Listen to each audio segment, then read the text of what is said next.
Hello crafty monkeys, and here we are again, and we've got something that's a really good technique, and it's a little bit tricky, but it's worth knowing how to do.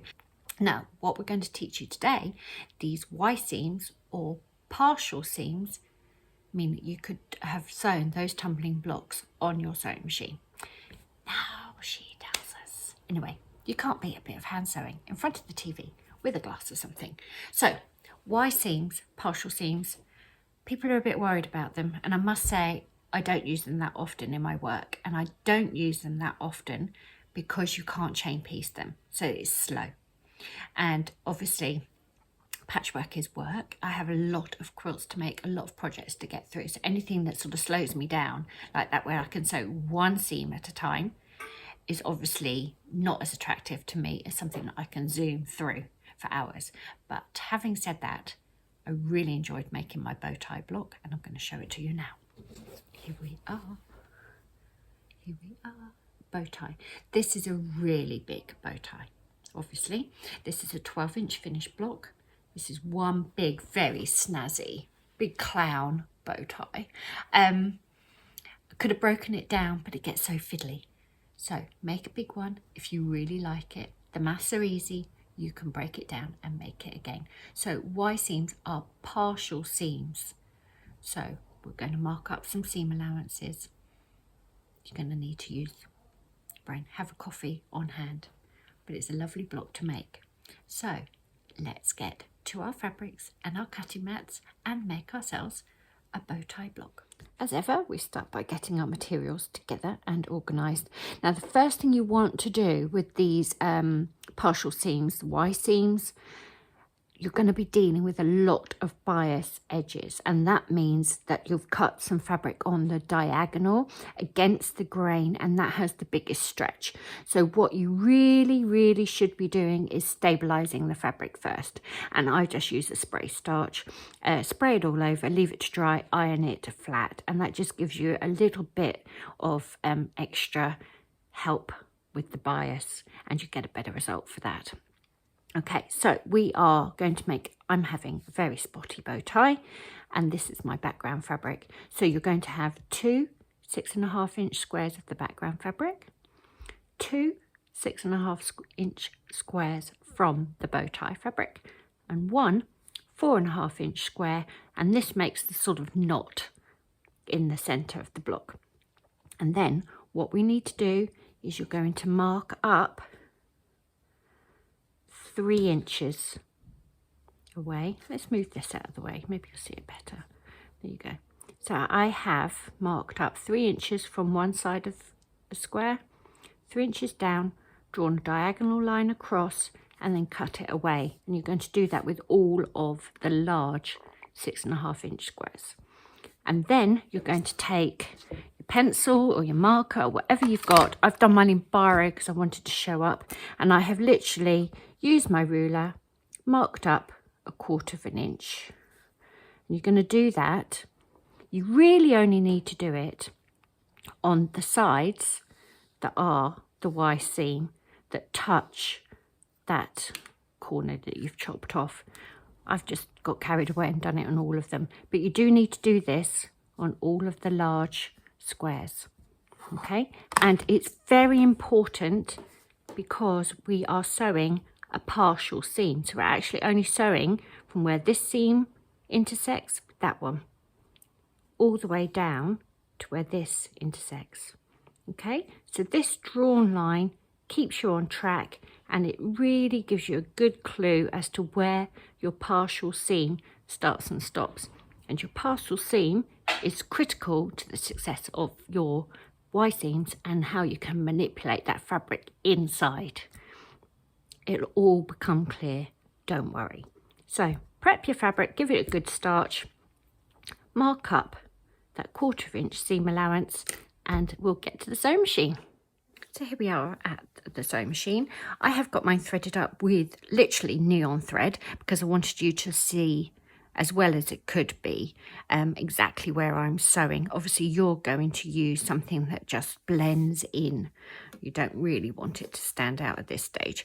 I've got a block that's sort of half made here, and I just wanted to really clarify before we start sewing what a Y seam actually looks like. And as you can see, you've got these three pieces shouldn't really fit together. We should have seam here.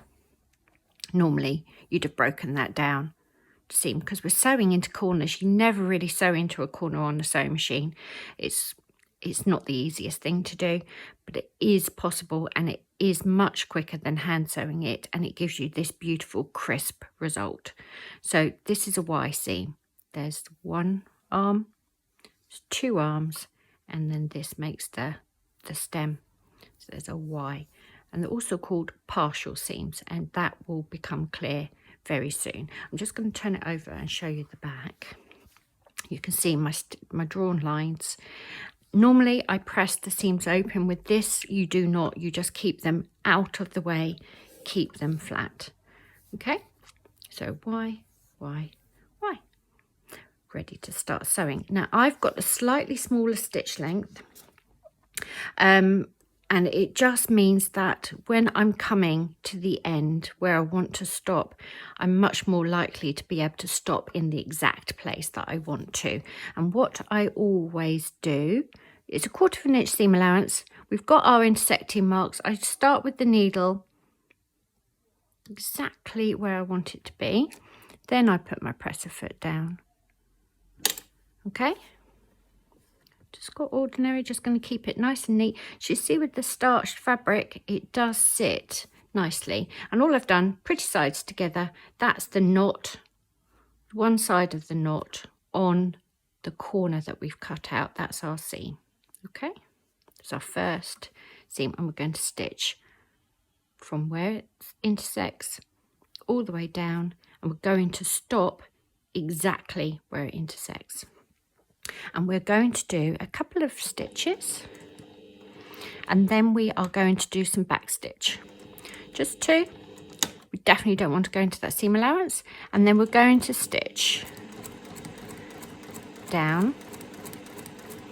Now Y seams are slow in terms of making a quilt from them, because you can't chain piece.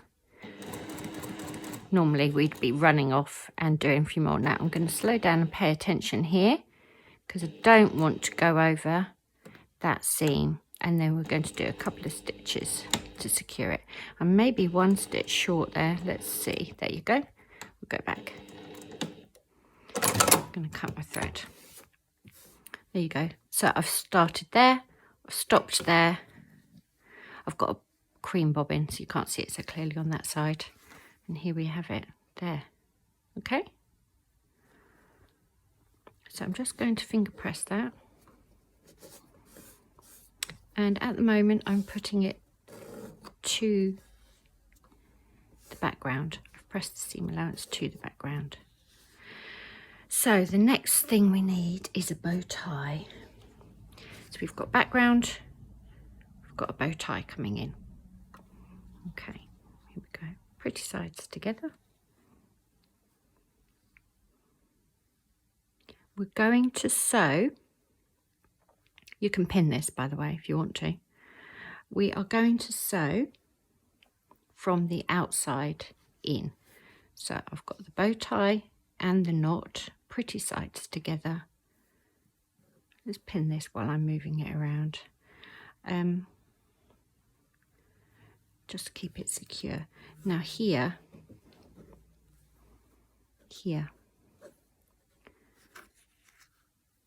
what you've got to do is make sure that that does not go. Can you see? Just going to go into that cream there.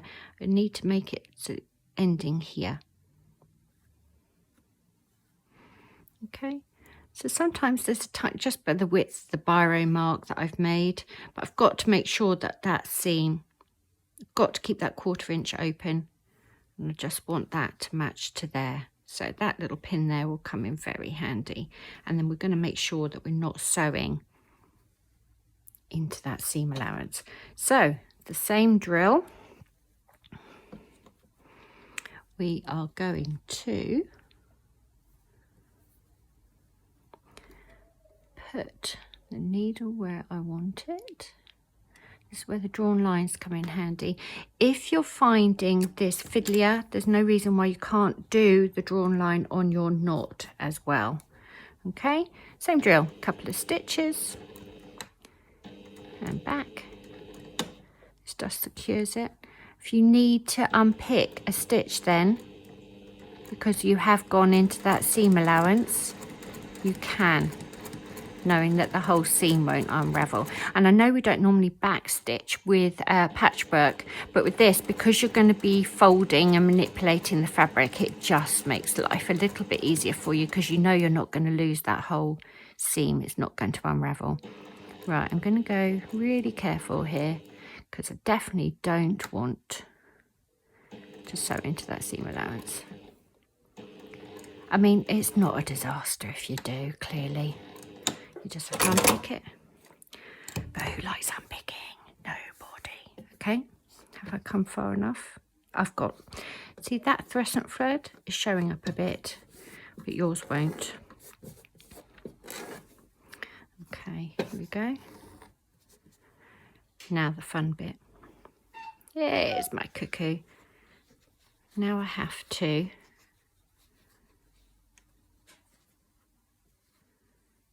manipulate that seam.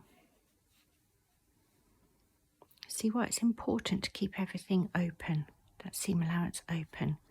So I've got the centre square sort of folded in on itself. Got those aligned as best I can. I'm going to put a pin in there. You've got to keep that square out of the way. And then we're going to do, match up that outside edge. That's the bit we want to be square after all. Okay, keep that away, outside in. We can do this whole seam now. So I'm still going to put the needle down, but we're back to normal sewing at the beginning there. Okay. And again, I'm just going to secure it because I can. Slow and steady. Okay, brace yourself. If it's starting to feel thick and clunky, stop sewing, see what's going on, because you do not want to sew that into that seam allowance. I think that's far enough. Maybe one stitch.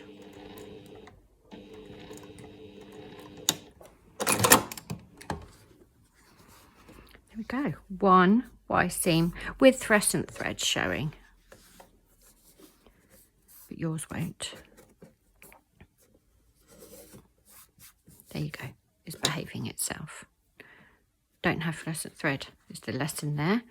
And we will get this seam allowance. Now you can see that seam wanted to lie that way. It's happier that way. So that's the way we will put it. Okay. So it's not that long. It's not that much longer, but you can only make one at a time. Okay. So this will all press nicely. So you can see I've got seams open here. That seam is still open. And I'm ready to put the next one in. It doesn't matter which way you go. If I put this one in here, it needs to be a background. It needs to be a background square. And that needs to be the bow tie. And we have the nice spotty bow tie on the diagonal.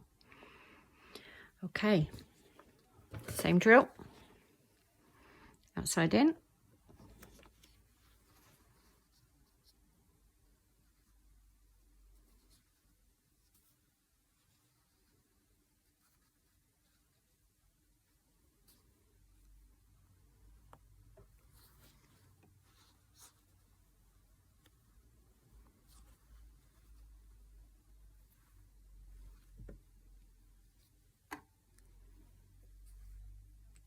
So right sides together, pinned. Make sure that this is all out of the way. Make sure that that 1/4 inch is where it's going to be, outside in.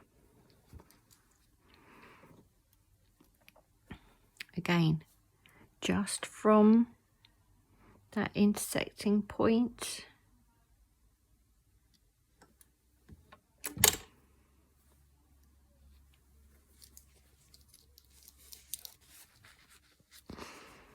Okay, we're ready again.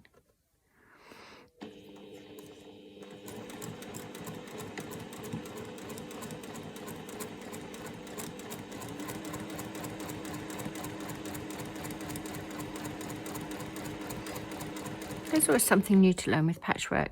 I will admit that this is not a technique I do very often, so I did do some practicing and refresh myself on how to do it yesterday. It gives you lots of options. Oh look, a little bit shy there. I'm going to go back in and do that. Okay, just a little bit off. Let's just go one more stitch. Be brave. Is it going to be too many? Or it might be too many now. Oh, that's tension, isn't it? It's exciting. Tiny bit in, you see? So I will take a stitch ripper or my scissors and I will just undo that one stitch because it's just caught. I don't want it to. I've just gone into that fabric there. There you go. For our purposes, that will do just fine. And then that seam, this seam unbelievably has to go into there. So you can see you want to bend things about. And this is really also why we're not doing much pressing. Normally a patchwork, you sew a seam, you press it. We don't need to do that now because you see you're folding things up constantly and manoeuvring them. Just get everything lined up as best you can. And then once it's in your quilt, no one will be any the wiser. And a good press works wonders, as we know. Okay, keep everything out of the way. And again, that's an outside edge, so we can sew all the way down that now.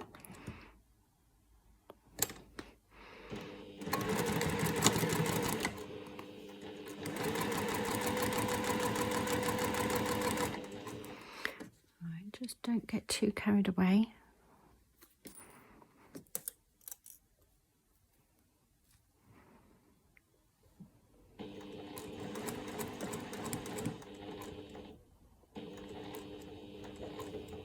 Okay.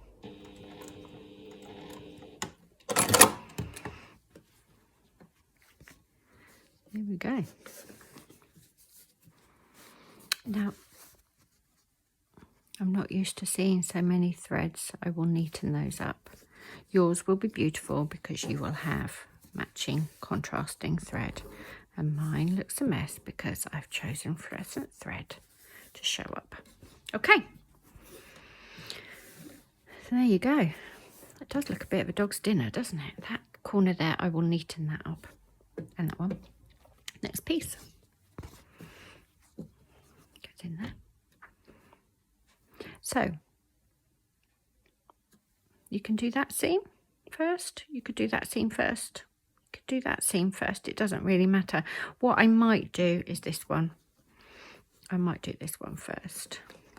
I think this is probably the one that you really want to get in right.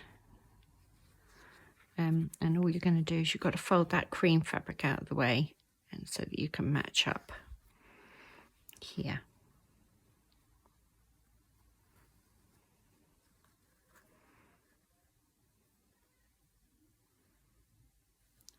Good enough is good enough, to be quite honest. I think that's not bad there. That's not bad there. I hope you can see this. It feels like I'm all fingers and thumbs, and I'm not sure how clear this is, but there's only so many ways I can pin my fabric. Now this really is a partial seam.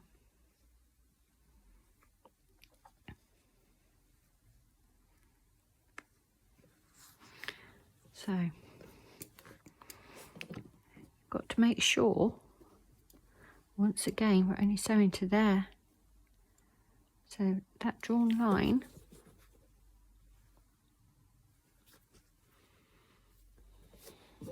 is maybe not as helpful as it needs to be. Hold on, how are we doing?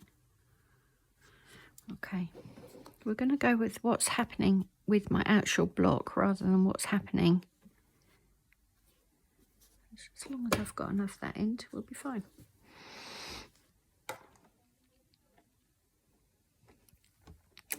We can come back and make adjustments if we need to.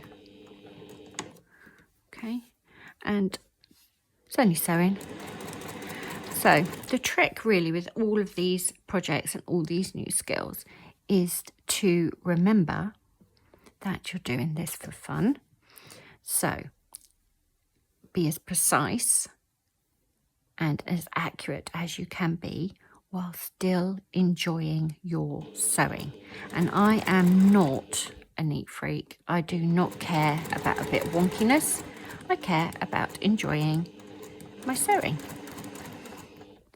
So that's what I'm doing, and good enough is good enough. You will feel, I can feel how close I am getting to these seams. If it's getting a bit too close for comfort. And you can also keep checking. I think I'll do another stitch there. Oops, back stitch to secure it. There we are, look at that. And then again, this wiggles to here. It's a lot of wiggling, a lot of keeping seam allowances out of the way. Anyway, you get the idea, hopefully. I've done this block, this 12-inch finished block. It's quite large. I could have split it up into 3-inch finished pieces so that we had 4 bow ties, and that would have looked really fantastic, but obviously it gets fiddlier and fiddlier. So do a large one first, see if you like it. If you don't, you never have to do it again, but it is quite a useful skill to know, and it does open up doors to more complicated blocks for you might not otherwise been able to tackle.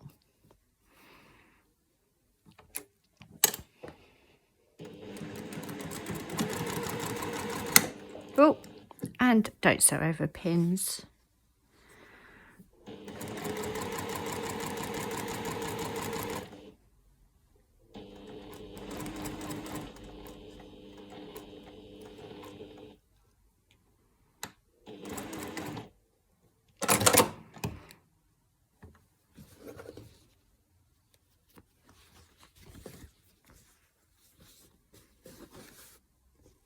More to do.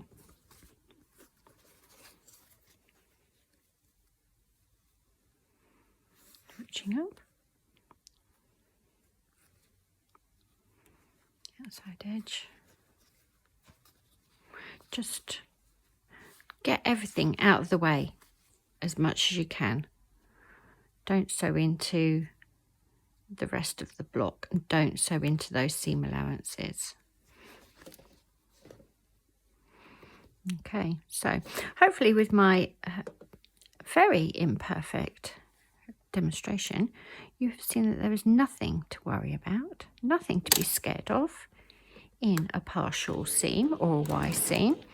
Don't have to be perfect to make a very successful bow tie block, and it's just fun. Just have fun. And also maybe don't use fluorescent thread. How's that for a top tip?